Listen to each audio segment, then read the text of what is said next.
Hello বন্ধুরা, চলো Japanese শিখি।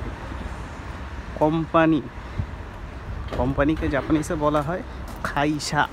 করে ওয়া খাইসা দেশ।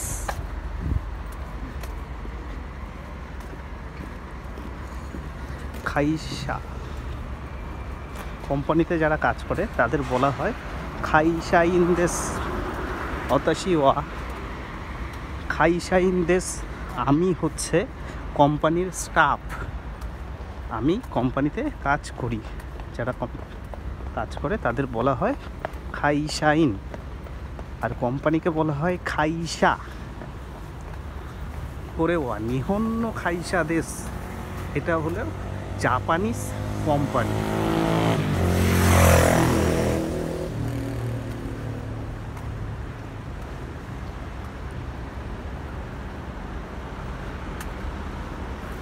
নিহঞ্জিন ওয়া গাম্বারু হিতো।